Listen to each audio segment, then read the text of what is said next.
सत्यं माता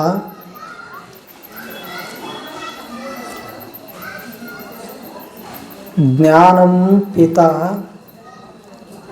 धर्मो भ्राता दया सखा शांति पत्नी क्षमा पुत्रः षडेते मम बांधवाः। ಇದೊಂದು ಅದ್ಭುತವಾಗಿರತಕ್ಕಂಥ ಅರ್ಥಪೂರ್ಣವಾದ ಸುಭಾಷಿತ. ಇದರಲ್ಲಿ ಸತ್ಯವನ್ನು ಕುರಿತು ನೋಡ್ತಾ ಇದ್ದೇವೆ. ಯಾವುದು ಹೇಗೆ ಇರ್ತದೋ ಅದನ್ನು ಹಾಗೇ ನುಡಿಯೋದು, ಅದನ್ನು ಹಾಗೆ ನಡೆಯೋದಕ್ಕೆ ಸತ್ಯ ಅಂತ ಕರಿತೇವೆ. ಇಂತಹ ಸತ್ಯವನ್ನು ಆಡೋದ್ರಿಂದ, ನುಡಿಯೋದ್ರಿಂದ,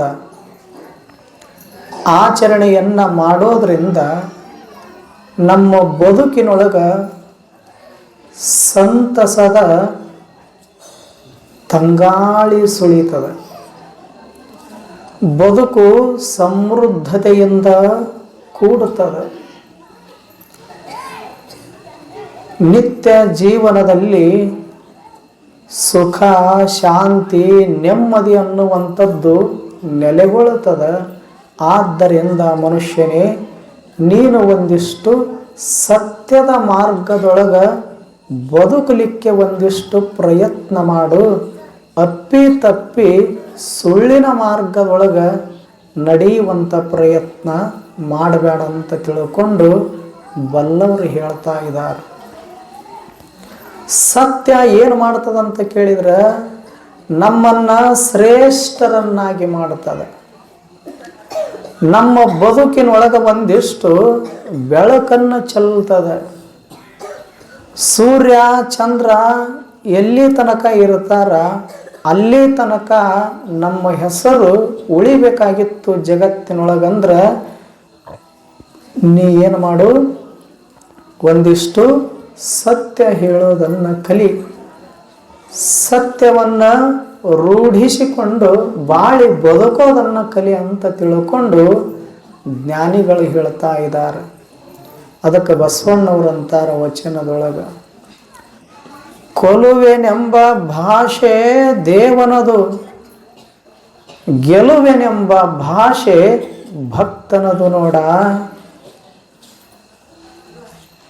ಸತ್ಯವೆಂಬ ಕೂರಲಗನೆ ಹಿಡಿದುಕೊಂಡು ಸದ್ಭಕ್ತರು ಗೆದ್ದರು ಕಾಣ ಕೂಡಲ ಸಂಗಮ ದೇವ. ಎಷ್ಟು ಚಲೋ ವಚನ ಬರೀತಾರ ಅವರು. ಎರಡು ಭಾಷೆ ಅದಾವು. ಒಂದು ಕೊಲ್ಲೋ ಭಾಷೆ, ಇನ್ನೊಂದು ಗೆಲ್ಲುವ ಭಾಷೆ. ದೇವರು ಭಕ್ತನನ್ನ ಕೊಲ್ಲಬೇಕಂತಾನಂತ.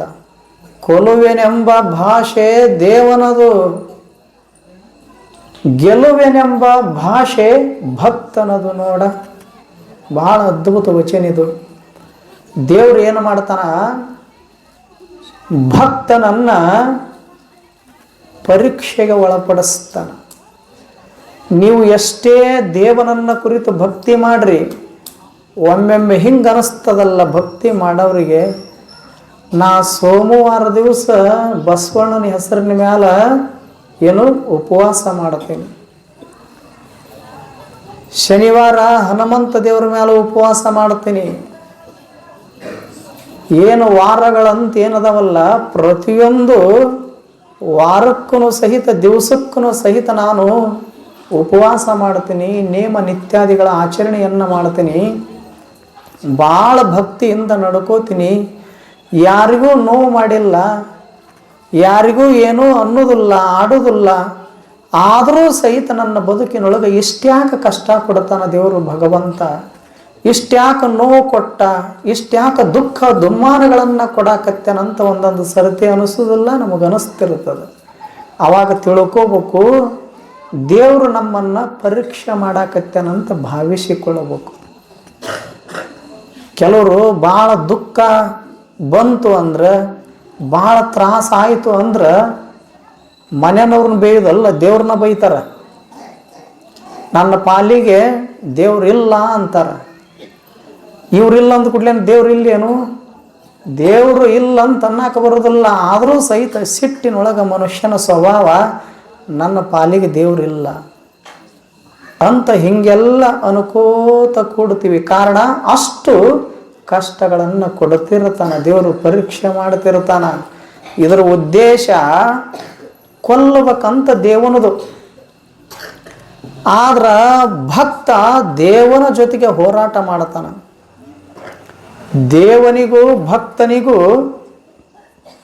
ಹೋರಾಟ ನಡೆದದ. ಹೋರಾಟ ದೇವರು ಭಕ್ತನನ್ನ ಸೋಲಿಸ್ಬೇಕಂತಾನ, ಭಕ್ತ ದೇವನನ್ನೇ ಸೋಲಿಸಿ ತಾನು ಗೆಲ್ಲಬೇಕಂತ ಇಚ್ಛಾ ಪಡ್ತಾನ. ಅದಕ್ಕೆ ದೇವ್ರು ಅಂತಾನಂತ, ಕೊಲುವೆನೆಂಬ ಭಾಷೆ ದೇವನದು. ಕಷ್ಟಗಳನ್ನು ಕೊಟ್ಟು ಭಕ್ತನನ್ನ ಪರೀಕ್ಷೆಗೆ ಒಳಪಡಿಸಿ ಸೋಲಿಸಬೇಕಂತ ದೇವನ ಇಚ್ಛಾ.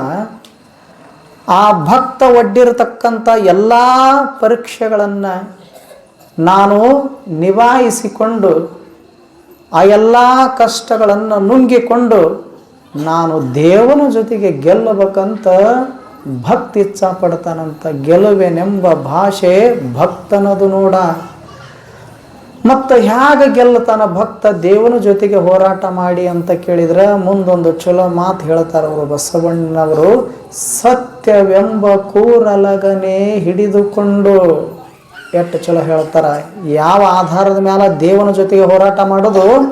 ಸತ್ಯ ಅನ್ನುವಂಥ ಆಯುಧವನ್ನು ಹಿಡಿದುಕೊಂಡು ದೇವನ ಜೊತೆಗೆ ಭಕ್ತ ಹೋರಾಟ ಮಾಡಿದ ಅಂದ್ರೆ ದೇವ ಸೋಲ್ತಾನ, ಭಕ್ತ ಗೆಲ್ಲತಾನ. ಅದಕ್ಕೆ ಸತ್ಯ ಏನು ಮಾಡ್ತದ? ಕೊನೆಗೆ ಜಯವನ್ನು ತಂದು ಕೊಡುತ್ತದ. ಅದಕ್ಕೆ ಹೇಳಿಲ್ಲೇನು? ಸತ್ಯಮೇವ ಜಯತೆ.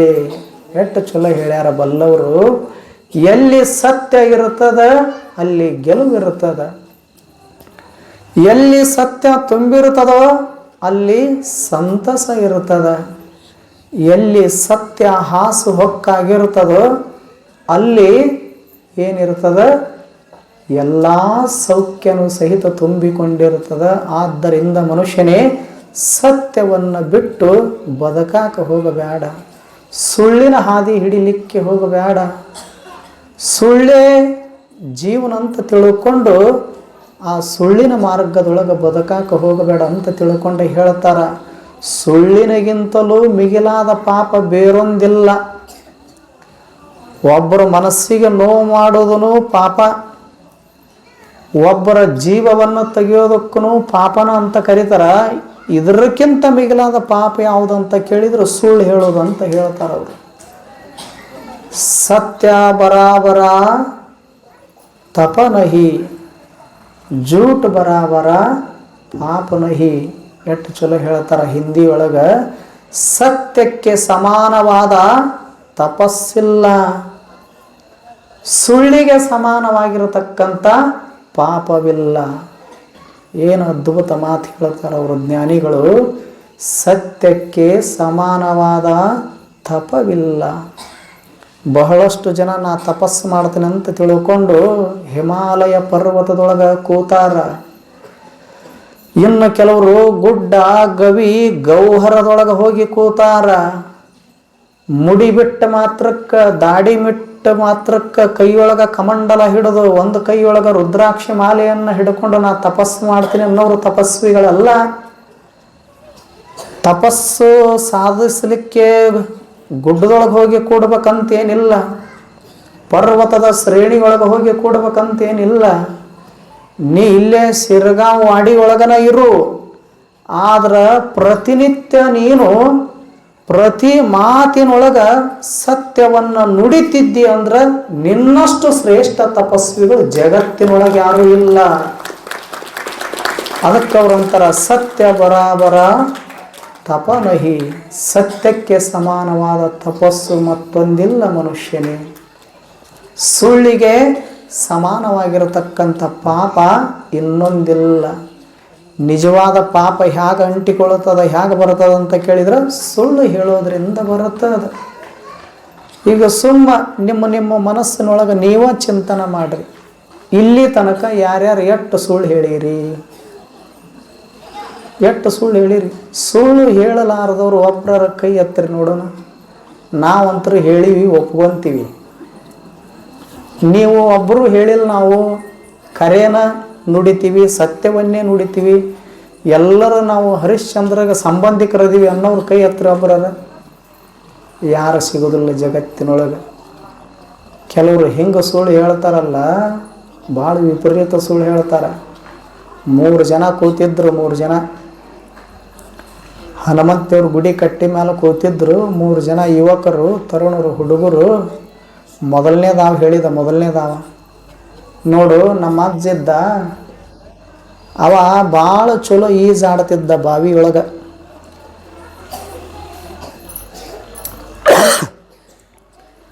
ಎಷ್ಟು ಚಲೋ ಈಜಾಡ್ತಿದ್ದ ಅಂದ್ರೆ, ಒಂದು ಸರ್ತಿ ಬಾವ್ಯಾಗ ಮುಳುಗಿದ ಅಂದ್ರೆ, ಜಿಗದ ಅಂದ್ರೆ ಈಜಾಡಕ 3 ದಿವಸಕ್ಕೆ ಎದ್ದು ಬರ್ತಿದ್ದ ಬಾವ್ಯಾಗಿದ್ದ ಅಂದ. ನಿಮ್ಮೂರಾಗ ಯಾರು ಅದಾರನು ಇಂಥವ್ರು ಈಜಾಡೋರು 3 ದಿವಸಕ್ಕೆ ಎದ್ದು ಬರೋರು? ಎರಡನೇದ ಬಂದ, ನಿಮ್ಮ ಅಜ್ಜ ಒಂದು ಸರ್ತಿ ಬಾವ್ಯಾಗ ಜಿಗದ ಅಂದ್ರೆ 3 ದಿವಸಕ್ಕೆ ಎದ್ದು ಬರ್ತಿದ್ನಲ್ಲ, ಅದಕ್ಕೆ ನಿಮ್ಮ ಅಜ್ಜಗೆ ಏನು ಕೊಟ್ಟಾರ? ಜಿಲ್ಲಾ ಪ್ರಶಸ್ತಿ ಕೊಟ್ಟಾರ. ನಮ್ಮ ಅಜ್ಜ ನಿಮ್ಮ ಅಜ್ಜನಕ್ಕಿಂತಲೂ ಚಲೋ ಈಜಾಡ್ತಿದ್ದ. ನಿಮ್ಮ ಅಜ್ಜಗೆ ಜಿಲ್ಲಾ ಪ್ರಶಸ್ತಿ ಕೊಟ್ಟಾರ, ನಮ್ಮ ಅಜ್ಜಗೆ ರಾಜ್ಯ ಪ್ರಶಸ್ತಿ ಕೊಟ್ಟಾರ. ಎಷ್ಟು ಚಲೋ ಈಜಾಡ್ತಿದ್ದ ಅಂದ್ರೆ, ನಿಮ್ಮ ಅಜ್ಜ ಒಂದು ಸರ್ತಿ ಬಾವ್ಯಾಗ ಜಿಗದ ಅಂದ್ರೆ 3 ದಿವಸಕ್ಕೆ ಎದ್ದು ಬರ್ತಿದ್ದ. ಅದಕ್ಕೆ ಜಿಲ್ಲಾ ಪ್ರಶಸ್ತಿ ಕೊಟ್ಟು ಗೌರವಿಸ್ಯಾರ. ನಮ್ಮ ಅಜ್ಜ ಒಂದು ಸರ್ತಿ ಬಾವ್ಯಾಗ ಜಿಗದ ಅಂದ್ರೆ 1 ವಾರಕ್ಕೆ ಎದ್ದು ಬರ್ತಿದ್ದ, ಅದಕ್ಕೆ ರಾಜ್ಯ ಪ್ರಶಸ್ತಿ ಸಿಕ್ಕದ ಅಂದ. ಎರಡನೇದವ. ಇವ 3ನೇದವ ಇದ್ನಲ್ಲ, ಇವರಿಬ್ಬರಿಗಿಂತನೂ ಸುಳ್ಳು ಹೇಳ್ಬೇಕಲ್ಲ. ಇವ 3ನೇದವ ಅಂದ, ನಿಮ್ಮ ಅಜ್ಜಗ ಜಿಲ್ಲಾ ಪ್ರಶಸ್ತಿ ಕೊಟ್ಟಾರ, ನಿಮ್ಮ ಅಜ್ಜಗ ರಾಜ್ಯ ಪ್ರಶಸ್ತಿ ಕೊಟ್ಟಾರ, ನಮ್ಮ ಅಜ್ಜಗ ಈಜಾಡೋದ್ರೊಳಗೆ ಸ್ಪರ್ಧೆಯೊಳಗೆ ರಾಷ್ಟ್ರ ಪ್ರಶಸ್ತಿ ಕೊಟ್ಟಾರ.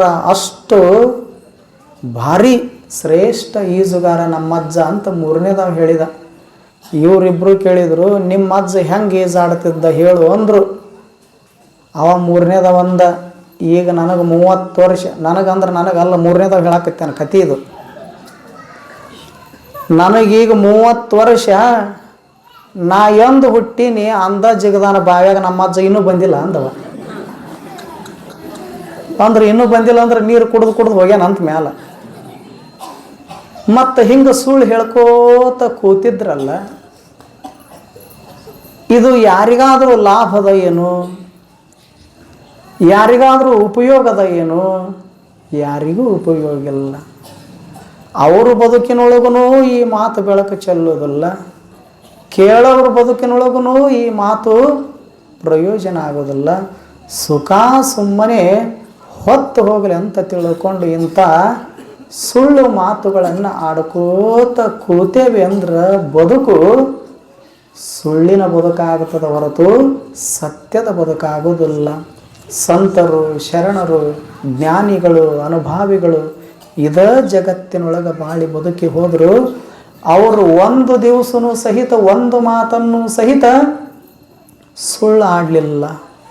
ಅವರು ಆಡಿದ ಪ್ರತಿಯೊಂದು ಮಾತುಗಳೆಲ್ಲವೂ ಸತ್ಯದ ಹೊಳಹುಗಳಾಗ್ಯಾವು, ವಚನಗಳಾಗ್ಯಾವು, ಜ್ಯೋತಿರ್ಲಿಂಗಗಳಾಗ್ಯಾವು, ಅಭಂಗಗಳಾಗ್ಯಾವು.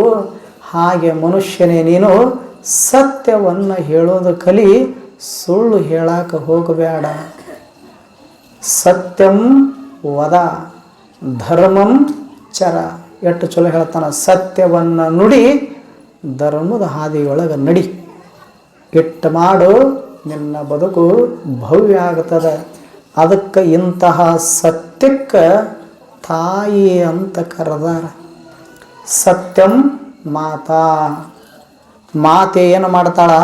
ಎಷ್ಟೇ ಬಡತನ ಇದ್ದರೂ ಸಹಿತ ತನ್ನ ಮಕ್ಕಳನ್ನು ತಾನು ಉಪವಾಸ ಇದ್ದರೂ ಚಿಂತಿಲ್ಲ, ಮಕ್ಕಳಿಗೆ ಸರಿಯಾದದ್ದು ಸುಂದರವಾದ ಪದಾರ್ಥವನ್ನು ಉಣಿಸ್ತಾಳ, ತಿನ್ನಿಸ್ತಾಳ, ಜೋಪಾಸನ ಮಾಡ್ತಾಳ, ಸಂರಕ್ಷಣೆ ಮಾಡ್ತಾಳಲ್ಲ ತಾಯಿ ಮಕ್ಕಳನ್ನು. ಹಾಗೆ ಸತ್ಯ ಅನ್ನುವಂಥದ್ದು ತಾಯಿ ಹಂಗೆ ಮಕ್ಕಳನ್ನು ಜೋಪಾನ ಮಾಡ್ತಾಳ, ಹಾಗೆ ಸತ್ಯ ನಮ್ಮನ್ನು ಜೋಪಾಸನ ಮಾಡ್ತದೆ. ನಮ್ಮ ಬದುಕಿನೊಳಗೆ ಸುಖ, ಶಾಂತಿ, ನೆಮ್ಮದಿಯನ್ನು ನೆಲೆಗೊಳಿಸುವಂತೆ ಆ ಸತ್ಯ ಮಾಡ್ತದ. ಆದ್ದರಿಂದ